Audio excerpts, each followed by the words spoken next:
Good evening class, this is Dr. Chetna Gupta Pasine and our today's topic is molecular organization of centromeres and telomeres। तो सबसे पहले हम टीलोमियर्स की बात करते हैं। टीलोमियर जो होता है वो eukaryotic chromosome, linear eukaryotic chromosomes में के एंड में प्रेजेंट स्ट्रक्चर होता है जिसे हम टीलोमियर्स कहते हैं। जो इसके बाद में ये जो टीलोमियर्स होते हैं ये स्पेसिफिक डीएनए सीक्वेंसेस कंसिस्ट करते हैं जो कि स्पेशलाइज्ड प्रोटीन से बाइंड होते हैं, जिसमें आगे जब आप स्ट्रक्चर देखेंगे तो आपको वो चीज़ क्लियर हो जाएगी। टीलोमियर्स में जो एंजाइम होता है टीलोमरेज एंजाइम, ये जो टीलोमरेज एंजाइम होता है ये यूकैरियोटिक क्रोमोसोम्स में, जो मैंने आपको कहा कि ये यूनिक डीएनए सीक्वेंसेस को कंसिस्ट करते हैं जो कि स्पेशलाइज्ड प्रोटीन से बाइंड अप रहते हैं, तो वो उस सीक्वेंस को एंड में, इसके एंड क्रोमोसोम्स के एंड में बाइंड करके रखने का कार्य करता है टीलोमरेज प्रोटीन टीलोमियर्स में। और उसके बाद इसको सबसे पहले डिस्कवर किया गया था टेट्राहाइमिन मैक्रोन्यूक्लियस में। इसके अलावा टेट्राहाइमिन मैक्रोन्यूक्लियस में जो सीक्वेंस होता है टीलोमियर्स का वो है TTGGG और ह्यूमंस में जो सीक्वेंस होता है वो है ATTGG। इसके बाद में यहाँ पे और भी सीक्वेंस जो स्ट्रक्चर दिया हुआ है टीलोमियर्स का वो आप देखेंगे। और टीलोमियर्स का स्पेसिफिक स्ट्रक्चर ये है कि इसमें टी लूप प्रेजेंट होता है। टी लूप क्या चीज़ होती है तो आप यहाँ ये वाली स्लाइड में देखिए। टी लूप जो होता है chromatin fibres, heterochromatin and euchromatin region से मिलकर बना होता है आपका टीलोमियर रीजन। और टीलोमियर रीजन में जो एंड रीजन होता है जहाँ पर थोड़ा सा क्या पाया जाता है,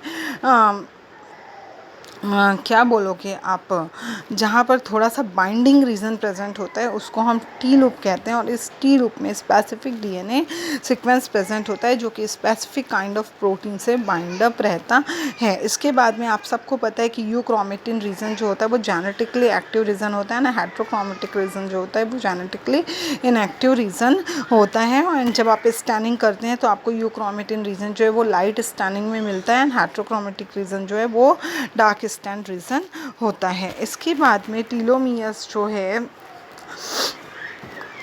एंड में इसके क्रोमोसोम्स के एंड्स में प्रेजेंट होने की क्या आवश्यकता है, इसके काफ़ी सारे रीज़न्स हैं, जिसमें से फर्स्ट रीज़न ये है कि ये जो टीलोमियर्स होते हैं ये क्रोमोसोम्स के एंड को आपस में लाइगेट का मतलब होता है आपस में जुड़ने से रोकने का कार्य करते हैं। और सेकेंड इम्पॉर्टेंट रीज़न ये है कि ये जो टीलोमियर्स है ये क्या करते हैं, क्रोमोसोम्स के एंड्स को एक्सोन्यूक्लियस एंजाइम के अटैक से बचाने का कार्य करते हैं। यदि एक्सोन्यूक्लियस एंजाइम का अटैक किसी रीज़न से होता है तो क्रोमोसोम में पार्टीशनिंग हो जाएगी, ब्रेकेज कॉज होगा। तो ये इस तरह के चीज़ों को रोकने के लिए भी टीलोमियर्स जो हैं वो इम्पॉर्टेंट रोल प्ले करते हैं। और ये जो दोनों रीज़न हैं, ठीक है, टीलोमियर्स के प्रेजेंट होने का ये जो दो इम्पॉर्टेंट रीज़न हैं, ये कैसे हम लूप स्ट्रक्चर के थ्रू इन दोनों रीजन्स को एक्सप्लेन कर सकते हैं कि जो लूप स्ट्रक्चर होता है इसी लूप स्ट्रक्चर में जो स्पेसिफिक डीएनए सीक्वेंस होता है जो कि स्पेसिफिक काइंड ऑफ प्रोटीन से बाइंड अप रहता है वो सेफ वहाँ पर प्रेजेंट रहता है। इसके बाद में टीलोमियर्स जो है वो क्रोमोसोम्स को एनीलैमिना से क्या करता है, अटैच करने का। एनीलैमिना का मतलब होता है क्रोमोसोम के जो सेंट्रल रीजन हम किसको बोलते हैं, प्राइमरी कंस्ट्रक्शन, सेकेंडरी कंस्ट्रक्शन, आप टीलोमियर्स को ही कहते हैं। तो यहीं पे एनीलैमिना रीजन जो होता है वो प्राइमरी कंस्ट्रक्शन और सेकेंडरी कंस्ट्रक्शन का ही आप ये बोल सकते हो थोड़ा सा मॉडर्न नेम है, मॉडर्न नेम के थ्रू आप इसको एक्सप्लेन कर रहे हो। उसके बाद में जो टीलोमियर्स होते हैं वो क्या करते हैं, मियोसिस सेल डिवीज़न के दौरान होमोलॉगस क्रोमोसोम्स के बीच में पेयरिंग या सिनेप्सिस की प्रोसेस को प्रोसीड करने का भी कार्य करते हैं।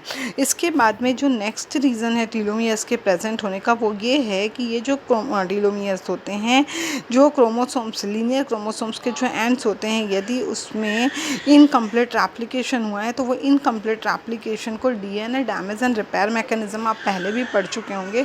तो डीएनए रिपेयर मैकेनिज्म में भी ये इंपॉर्टेंट रोल प्ले करते हैं, अपने आप को सेक्रीफाइस करते हैं और क्या करते हैं, ये जो भी इनकम्प्लीट रेप्लिकेशन के थ्रू इनकम्प्लीट सीक्वेंस बना है तो रिपेयरिंग मैकेनिज्म के थ्रू उस सीक्वेंस को कंप्लीट करने का कार्य करते हैं। तो इस तरह ये टीलोमियर्स के 5 इंपॉर्टेंट फंक्शन हो गए। इसके बाद में यहाँ पे टीलोमियर्स का एक्शन दिया हुआ है, ये आप छोड़ सकते हैं, ये अपने नॉलेज के लिए आप पढ़ लीजिए। इसके बाद यहाँ पर टीलोमरेज एंजाइम का ये जो स्ट्रक्चर दिया हुआ है और कौन से साइट का क्या रोल है ये दिया हुआ है, ये स्ट्रक्चर आप अच्छे से पढ़ लें।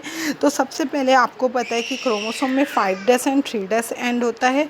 तो यहाँ पर जो टीलोमियर्स का फॉर्मेशन है वो एंड रीजन में होता है। एंड रीजन आपका 3' एंड रीजन भी हो सकता है एंड 5' एंड रीजन भी हो सकता है। तो यहाँ पर 3' एंड रीजन में आप देखिए कंप्लीट स्ट्रक्चर दिया हुआ है टीलोमरेज एंजाइम का। तो सबसे पहले यहाँ पे जो फिंगर लाइक प्रोजेक्शंस हम कहते हैं और थंब जो होता है वो प्रेजेंट होता है। थंब वाला रीजन है, थंब वाले रीजन के जस्ट ऊपर आप हम पंजा पाम कहते हैं। और पाम में क्या होता है, जो आपका टीलोमरेज एंजाइम एक्टिव साइट है होता है ये टीलोमरेज एंजाइम का। इसके बाद आप थोड़ा सा ऊपर जाएंगे तो region of telomerase RNA used template. यहाँ पे जब न्यू आरएनए सीक्वेंस का जो सिंथेसिस होता है तो टेम्पलेट रीजन की तरह यह सीक्वेंस कार्य करता है। उसके बाद जो फिंगर लाइक प्रोजेक्शंस होते हैं वो एक्टिवेशन साइट होता है टीलोमरेज एंजाइम का। इसके बाद यहाँ पर आप ओवल शेप में स्ट्रक्चर देख रहे हैं, ये क्या होता है, टीलोमरेज आरएनए का साइट होता है। तो और उसके बाद में ये कंप्लीट टीलोमरेज एंजाइम्स के थ्रू टीलोमियर्स का सिंथेसिस होने के बाद में जो रेस्ट ऑफ द क्रोमोसोम होता है, जो मैंने आपको कहा कि या तो 3' एंड में इसका फॉर्मेशन हो सकता है या 5' एंड में इसका फॉर्मेशन हो सकता है। टीलोमियर्स के बाद में हम यहाँ पे बात करते हैं सेंट्रोमियर्स की। तो यहाँ पे आप सेंट्रोमियर देखो, क्रोमोसोम यहाँ पे डबल स्ट्रैंड क्रोमोसोम स्ट्रक्चर आपको दिख रहा है इंटरफेज स्टेज का। सबसे पहले यहाँ पे टीलोमियर प्रेजेंट है, टीलोमियर एंड में प्रेजेंट हो सकता है, या तो 3' एंड में होगा या तो 5' एंड में होगा। उसके बाद ओरिजिन ऑफ रेप्लिकेशन साइट है, ओरिजिन ऑफ रेप्लिकेशन के साइट के बाद में आपका क्या प्रेजेंट है, सेंट्रोमियर। तो यहाँ पे इंटरफेस के बाद माइटोसिस। तो जो सेंट्रोमियर वाला फेस होता है उसी सेंट्रोमियर वाले फेस से स्पाइंडल फाइबर्स का फॉर्मेशन होता है माइटोसिस सेल डिवीजन में। और अगेन जब ये सेल, ठीक है, अगेन जब डिवीज़न में एंटर करता है, अपने आप को डिवीज़न के लिए तैयार करता है, तो यहाँ पर अगेन फिर क्या होता है, डुप्लीकेटेड क्रोमोसोम का फॉर्मेशन होता है। पेरेंट सेल से डॉटर सेल्स का फॉर्मेशन यहाँ पर होता है। इसके बाद नेक्स्ट यहाँ पर आप स्ट्रक्चर डिटेल में देख लेंगे। सेंट्रोमियर का क्या रोल होता है, स्पाइंडल माइक्रोट्यूब्यूल्स प्रेजेंट होते हैं जिसका फॉर्मेशन क्या होता है, इंटरफेस के बाद में जब सेल माइटोसिस सेल डिवीजन में एंटर करता है तो सेंट्रोमियर वाले रीजन से ही स्पाइंडल फाइबर्स का फॉर्मेशन होता है। काइनेटोकोर या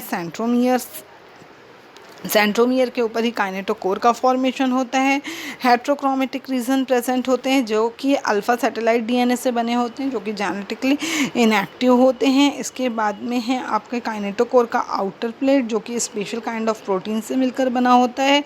उसके बाद है आपका काइनेटोकोर का इनर प्लेट वाला रीजन, जो कि काइनेटोकोर प्रोटीन से बाइंड अप होता है, किसके साथ, अल्फा सैटेलाइट डीएनए के साथ में। इसके बाद में यहाँ पे आप नेक्स्ट रीजन देखेंगे, centromeric specific proteins and centromere specific nucleosome. ये स्ट्रक्चर आपको पढ़ना है, आप अच्छे से इसको तैयार कर लें।